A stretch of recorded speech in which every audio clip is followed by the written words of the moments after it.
Tuesday. Yeah, that means everybody's back to work and school today. That's pretty interesting for everybody. It's your podcast. Sorry I didn't come with a filter. Your host, Vasilis here. I did yesterday finish.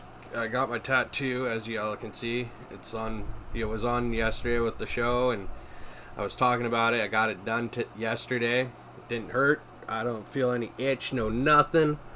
But let me jump into the news bag here of pro wrestling and hockey and any other sports-related news.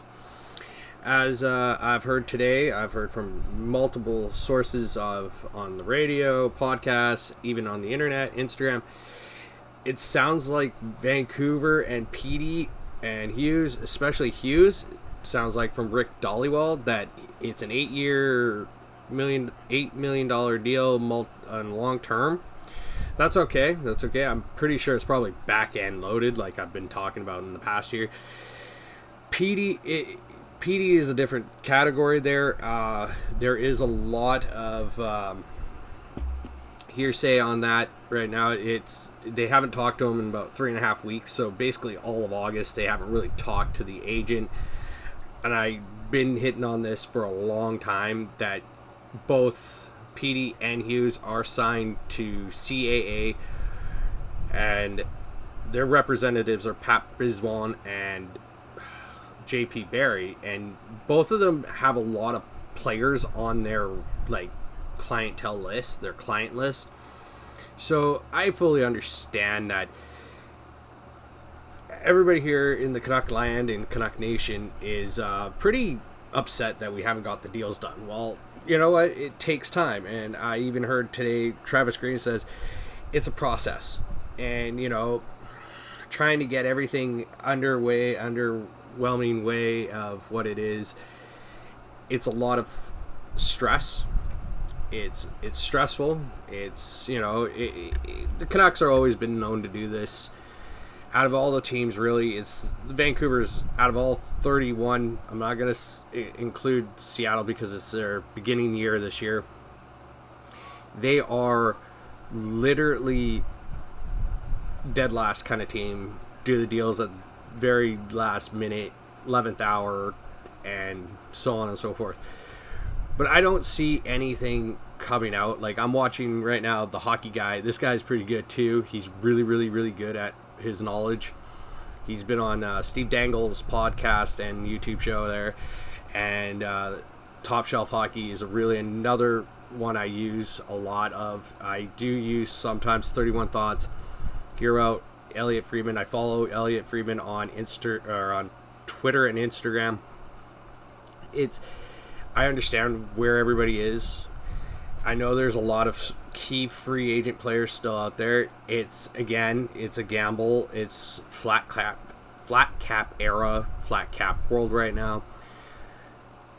There's a lot of ramifications. There's a lot of if we didn't have so many problems right now in the world with this COVID, and we would have had fans in the stands, there would have been a lot. And it's just what it is. This is my take on it. It's a lot of political sides, a lot of issues to be, worked out between the NHL and the hockey teams, and where is this money coming, and when are they going to get paid, and all that. I totally understand that. And I am doing simultaneously a podcast at the same time as I'm recording this, because this is all going to go on my YouTube channel. And please do not forget, don't pass up. Listen to it for about a minute or so. Please leave me a comment. If you want me to switch something up or do something different, I'm up for all that. I'm always up. Hit the subscribe, like, and leave a comment, or just, even leave me a comment, and I will get back to you as soon as I can. Further on, the hockey world is such a weird world, just like any other sports.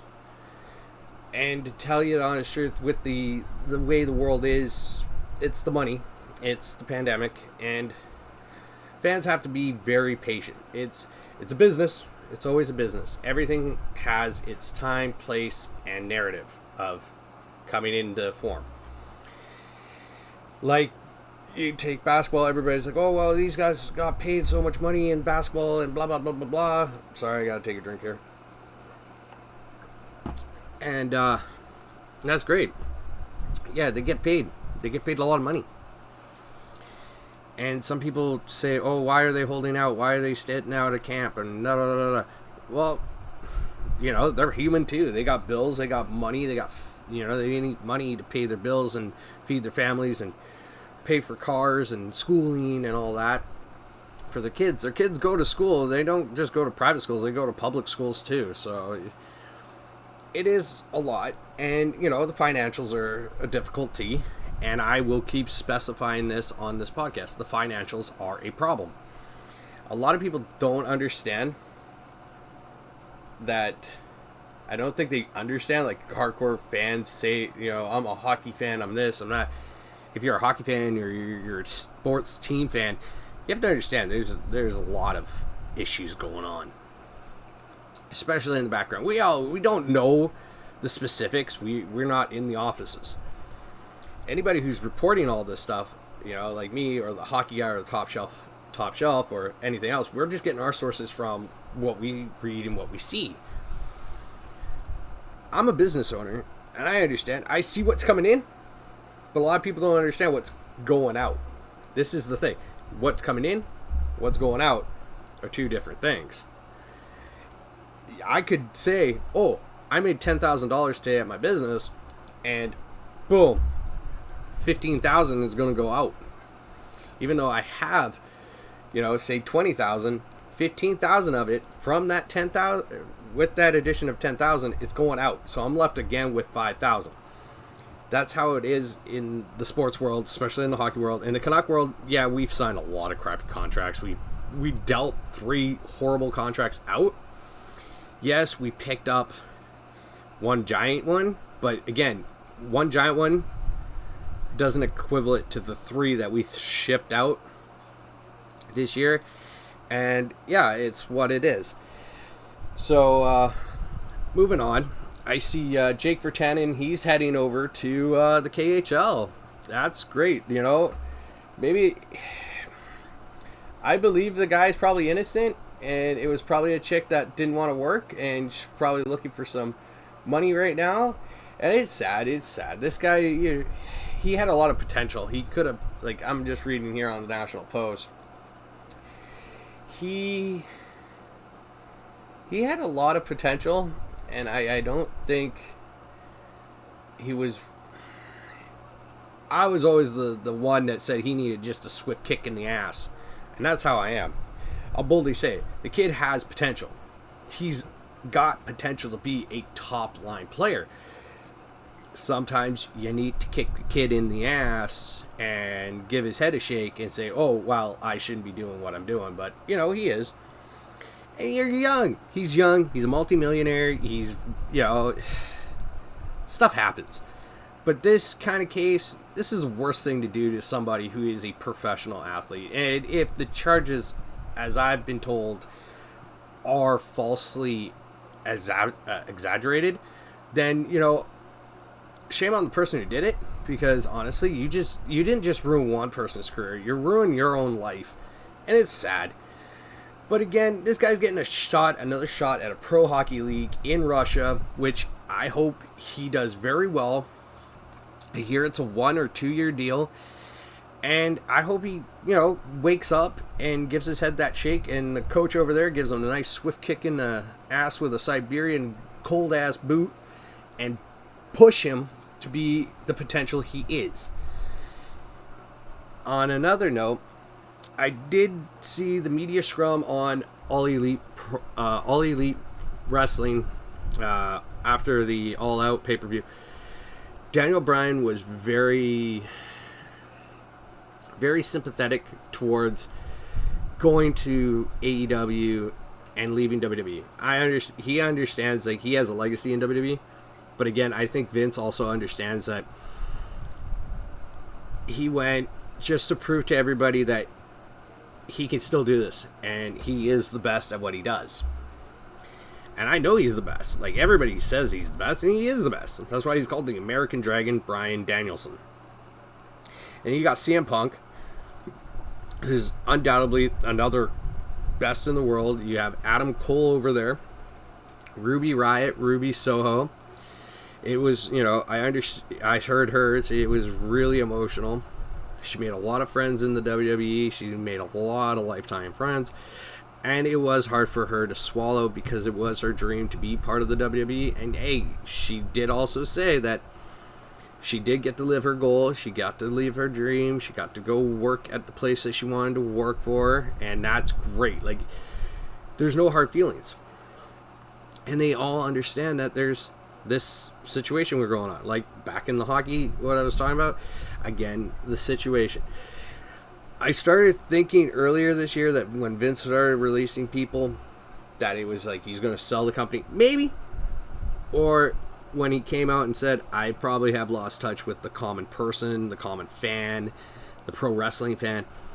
Well, maybe if that is true, maybe hand the reins over. Hand them over to your sister, your daughter, your son-in-law, and your son. Those three are what your two children, your biological child, are your future. Maybe you should give them the chance to run the show, and you sway way over on the other side. And just relax. You've done everything you can. You became the monster once. Maybe you can become again, but let them run the show. The media scrum was a really... I see Tony Khan, he does a lot of crazy things, and he's a great guy. He's a pro wrestling fan at heart, but he's also a businessman foremost, and he just loves giving back to the community of wrestling. And I really appreciate that as a fan. He loves being inside of, there and giving his own intake, and that's really cool. When I hear people say, oh, well, wrestling is fake, and believe it or not, it's choreographed. It's not what they think it is. When you hit that mat, you're going to hit the mat hard. And when you sit front row of any indie show, pro wrestling show, big company show, you hear that mat, that's a mat. That's like this much matting, the plywood, and then you got sheets of metal underneath, and you got springs. That shit hurts your back. That shit will hurt your back really, really bad. But to go on further here, I've heard there's been some talk about, people saying wrestling is dead. No, it's not. As you can see, in the last month or a bit, you've had two massive returns. Okay, and the first massive one was CM Punk. 7 years not being in a wrestling ring. Shows up, goes to All Out, puts on a hell of a match with a young guy who can be a franchise guy in Darby Allin and tear down the friggin' roof. And then you get Daniel Bryan, who had his last match in the WWE months and months and months ago, come out and literally kick the crap out of all the BTE, being the elite. Well, guess what, Adam Cole, baby? I'm pretty sure we're all going to start seeing our dreams come fruition in another company where it didn't happen to WWE. It'll happen in All Elite Wrestling, which is really cool. Kenny Omega says nobody can beat him. Put him in the ring with CM Punk. Put him in the ring with Daniel Bryanson. Daniel Bryanson. Put him in the ring. Or Bryan Danielson. Bryan Danielson, sorry. I'm getting all mixed up here. I'm getting a little ahead of myself. Put him in the ring with these two. Let's see if Kenny Omega is the best of pound for pound fighter. And I bet you he isn't. Because these two can kick the crap out of anybody. And to tell you the honest truth, I'd prefer to see CM Punk in a WWE or in a wrestling ring than an octagon. I'm sorry, CM Punk. I know you tried. I'll give you all the credit in the world. But again, it's just not worth it. It's just not worth damaging yourself so badly to go into a UFC ring. These guys are huge. I know my hands look weird. They're fat sausage fingers. I'm sorry, people. I will be trying to lose some weight here. I just got my tattoo done. I'm told not to do any extensive hardcore exercising right now with my arms or excessive hardcore sweating. It's alright. I'll get back to it.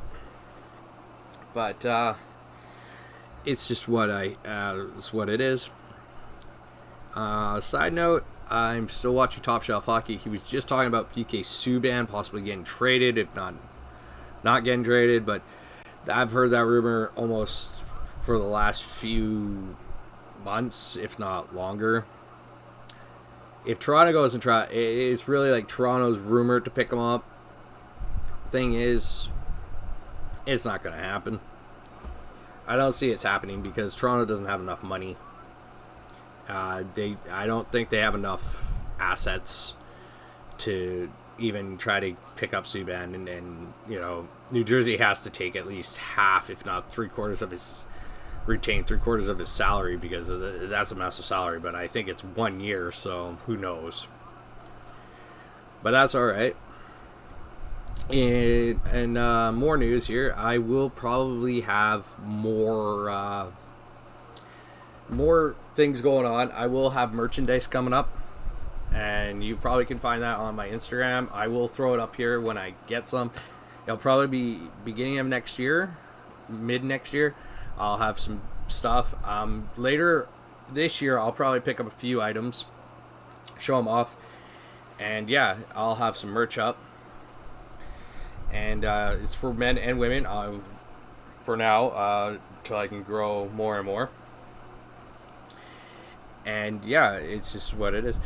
I am really enjoying doing this, so please, when you do see this channel, please try to hear it out. I appreciate it. It's not just also a hobby, it's something that I'm taking a challenge on, and please just hit the subscribe and the follow down below, and leave a comment and a like. If not, just leave a comment and tell me what I can work on and what I need to work on. And yeah, I will be back again tomorrow, and you guys all have a wonderful Tuesday and enjoy the sunshine.